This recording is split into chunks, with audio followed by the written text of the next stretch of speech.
Hey everyone, this is Antonio here once again, and today, we've been talking about mathematics, and I've been doing it on the board for you guys. So today, in this episode, I want to give a revision of every episode I've done up to now, and then in this revision episode, we are going to simply make it a do-it-yourself episode. So this is going to be a DIY episode, and yeah, I'm giving questions. So when I give a question, I'll give 6 questions for the 7 episodes we've covered so far, because the second and third episode, the second and the third episode, yes, they were a continuation. So I have part A and part B. So for the 6 main topics and 6 main concepts we covered from the beginning of this course up till now, we'll be giving a DIY. I'll be giving a DIY episode, and in this episode, whoever you are, all you need to do is just practice and you solve the questions, and then when you solve it, I will do the example. I will solve it on the board, and then you check whether you're correct. So in this DIY episode, we are going to be starting from episode 1. In episode 1, we talked about numerical processes. In episode 1, we talked about revision of junior schoolwork, and then we continued that in episode 2 by talking about numerical processes, which is logarithm and indices, and we also continued that in episode 3, logarithm and indices. So now let's do a revision of that with this question. So simplify 2x raised to the power 3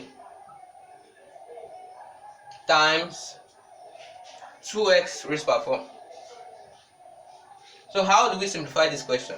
So pause this video and attempt the question, and when you are done, check for the question solution. This is the solution here. Now you are going to open your bracket, and when you open your bracket is going to be acted upon by that number outside the bracket. So we have the bracket is raised to the power of 3, and whenever you raise any variable, any constant, any algebraic term to a power, all you do is you repeat it by the number of that power. So 2x raised to the power 3 simply means you are multiplying 2x in 3 places. So that means 2x times 2x times 2x.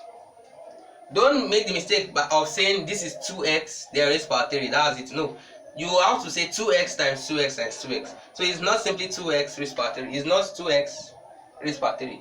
So 2x in bracket raised to the power 3 does not mean 2x raised to the power 3. So this is wrong. So wherever you are, always know that this is wrong. Don't make the mistake.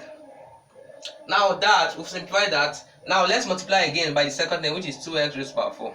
So 2x times 2x times 2x times 2x raised to the power 4. So let's collect the constants together and let's collect the variables together. So 2 times 2 times 2 times 2 will give us 8 times x times x times x times x raised to the power 4. That will be x times x times x in 3 places. That's x raised to the power 3 times x raised to the power 4. That will be 8x. X raised to the power 3 times x raised to the power 4 is x raised to the power 3 plus 4. So in the episode of indices and logarithm, I gave a table of the laws of indices. So you can also check that out if you don't know how I got this x raised to the power 3 plus 4. Then let's move on to our final answer will be 8x raised to the power 7. So this is 8x raised to the power 7 is our final answer. So that's the revision for part 1. Let's go to revision for the next episode, which is the episode on formal geometry, triangles and polygons. So in that episode, let's talk about this. Each angle of a regular polygon is 162 degrees. How many sides does the polygon have? So try the question out, pause the video, try the question, and then I will do the solution here. So we have each angle of a regular polygon is 120 degrees. How many sides does the polygon have? So if each angle, let's call each angle A. So each angle is 162 degrees. So how many sides does the polygon have? Now in a polygon, the total angle in a polygon is equal to the sum of each angle. So the total angle in a polygon will be equal to n, which is where n is the number of sides of the polygon, n minus 2 open bracket 180. And this is the total angles in a polygon, and that will be equal to the sum of the angles. That is a plus a plus a plus a. So the reason why we are using a plus a plus a plus a is because each of the angles is a. So that will be n, the number of sides times one of the angles. N times a. That will be na. Now let's open the brackets here. 180 times n is 180n 180 times minus 2 is minus 360. That will equals an. Now, but here we have our a to be as 162. So using the method of substitution, we say we replace a by this by substitute. That means we say 180n minus 360 equals to 162n. So instead of writing a, we write its substitute, which is 162. Now the last step is to collect the like terms. We'll move the variables to the left hand side and move the constant to the right hand side. So 180n minus 162n equals 360. Because 360, when it turns to the right hand side, it changes its sign. So 180n minus 162n, that's 18n. 18n equals 360. So let's divide both sides of the equation by 18. And then we have 18 cancels 18 in the left hand side, leaves n behind. N equals to 360 divided by 18, that's 20. So the number of sides of the polygon is 20. So if you got the answer, I clap for you. Now let's move on to a revision of the third topic we covered so far, which is the topic on fractions, decimals, and percentages. So in this, the topic on logarithm. Yes, let's do a revision on logarithm again. So use logarithm, rather indices. Let's do a revision on indices. Let's use indices rather instead of logarithm. Now simplify 3 raised to power 3 times 6 raised to power minus 3 times 2 raised to power 5. So they ask us to simplify 3 raised to power 3 times 6 raised to power minus 3 times 2 raised to power 5. Now this 3 raised to power 3 is 3 in 3 places. That was 3 times 3 times 3. Before you watch this, make sure you try it so that you can check if you are correct. Times 6 raised to power minus 3 is 1 over 6 raised to power 3. Because negative powers are like 1 over 6 raised to power 3. So 6 raised to power minus 3 is 1 over 6 raised to power 3 times 2 raised to power 5 is 2 in 5 places. That's 2 times 2 times 2 times 2 times 2. 3 times 3 times 3, that will be 27 times 1 over 6 in 3 places. That's 6 times 6 times 6. 36 times 6 times 6 36. 36 times 6. 6 times 6 36. 6. 18, 21. So 6 times 6 times 6 is 36. That's 216. Then multiply it again by 2 raised to power 5. That's 2 times 2, 4. 4 times 2, 8. 8 times 2, 16. 16 times 2, 32. So we can now begin to cut them down. So 3 in 27 is 3. Is 9, sorry. 3 in 216, that's 3 in 21. That's 7. 3 in 6, that's 2. Moving on, let's cut again. 3 in 72 is 36. 3 in 32 is 16. We can still cut it further. 2 in 36 is 18. 2 in 16 is 8. We can cut it again. 2 in 18 is 9. 2 in 18 is 4. So is that where we can solve? No, we can still cut here again. 9 in 9 is 1. 9 in 9 is 1. So we are left with 4. So our answer here is 4. So in this equation, 3 raised to power 3 times 6 raised to power minus 3 times 2 raised to power 5 is equals to 4. That was our solution. That's the revision of the part on fractions. Then we are going to do a revision on the chapter on algebraic processes. Yes, we'll do a revision on the chapter on algebraic processes. So and then we'll make use of this question. Evaluate the following when x is minus 3, y is 4, and z is minus 2. So let me give the question on the board.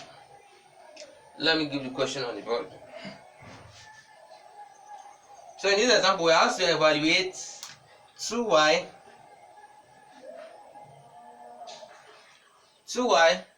We have to evaluate x plus y all over y plus z. When x is minus 3, y is 4, and z is minus 2. So you could pause this video and try it, but this is the solution. So in this question, when you're asked to evaluate an algebraic expression, when you are given the value of its variables, all you need to do is you are going to substitute. So instead of x equal minus 3, because x is minus 3, that's minus 3 plus y is 4, put 4, all over y plus z, y is 4, and then z is minus 2. So that's 4 plus minus 2, that's plus times minus minus, that's 4 minus 2. Or we have minus 3 plus 4, that's the same thing as plus 4 minus 3, that's 1 over 4 minus 2, that's 2. That is the solution. The solution is 1 over 2. That's the solution of that question. Then let's move on to finally a revision on the chapter on sets. A revision on the episode on sets. So we have 2 episodes on sets and we have 2 episodes on algebraic processes. So I just did a solution on that. Then let's move on to the 2 chapters, the 2 episodes on sets. So this is a revision of that. Which of the following statements are true? Number A, 12 is an element of the set 2, 4, 6, 8. And then we have this ellipsis. That's the first question. And B,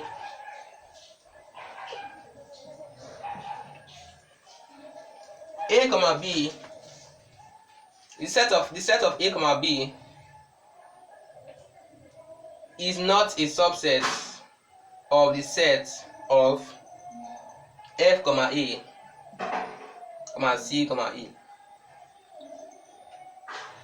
And C, we have if Z is 0, if Z is a set containing 0, then the number of elements in Z is 0. Is it true? And then number D, we have the set of even numbers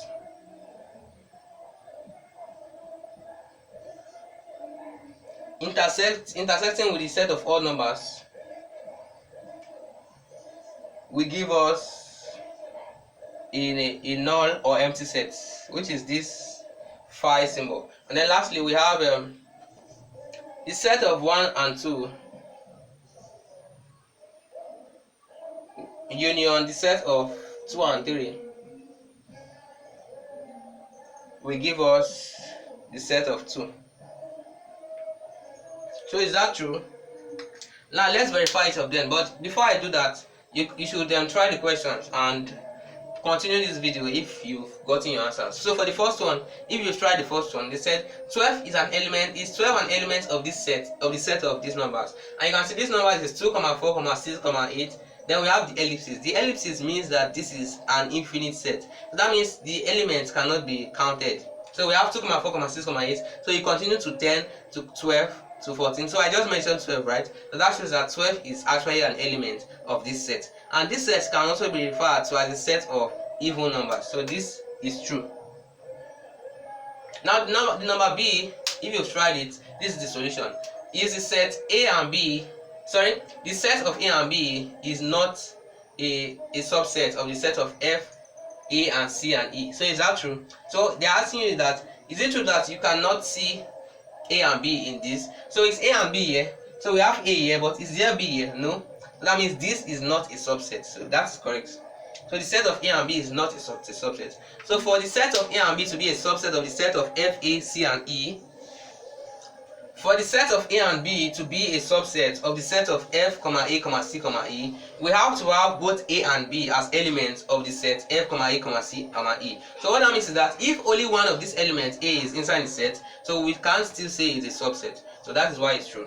Now going to number C, if you've tried it, you can continue this video, but this is the solution. So if Z is the set containing the number 0, then is it true that the number of elements in the set Z is 0? So is that true? So let's verify that. So this is a set of Z, right? So how many elements are in the set of Z? So you can say that there's only one element, which is 0. So that means the number of elements in Z should be 1, not 0. So this is false. So this is a false. Now number D, is it true that the even numbers, the set of even numbers intersecting with the set of odd numbers will give a null set? Is it true that the set of even numbers intersecting with the set of odd numbers will give a null or empty set? Now is there any number that is both an even number and an odd number? Because anytime you intersect sets, you are trying to look at the number or the elements that are elements of both the first two sets. So the intersection of two sets is a third set that contains elements that are elements of the first two sets. So is there any element that is both in even number, is both an even number and an odd number? So that is false. No element, no number is both even and odd. So this is true. So because of that, this makes the statement true. That's true. It's an empty set. Now lastly, we have the question: the set of 1, 2 union the set of 2, 3, is it equals to the set of 2? So if we have the set of 1, 2 union the set of 2, 3, we have a combination of the two sets, because a union of two sets is a third set which contains the two sets together. So when you combine the two sets, you get a new set. So that will be set of 1, 2 union with the set of 2, 3. That will be set of 1, 2. Then we will write in the second set. So we won't repeat the element, because anytime you have an element in the first set, you don't need to repeat it in the second set. So because 2 occurs twice, we'll write only 2 in one instance. So that will be 2. Then we'll move on to the next element, which is 3. That's 1, 2, 3. So it's 1, 2, 3 equals to the set of 2. So that is wrong. So that makes this statement wrong. So the first A is right, B is wrong. Sorry, A is right, B is right, C is wrong, D is right, and E is wrong. So that is the solution of this revision on the episode that we did on sets. So thank you for watching this far, and if you are still with me, don't forget to like, to share, and subscribe to this channel so that I can keep making content like this for the community to learn and to improve your knowledge. Thank you for watching.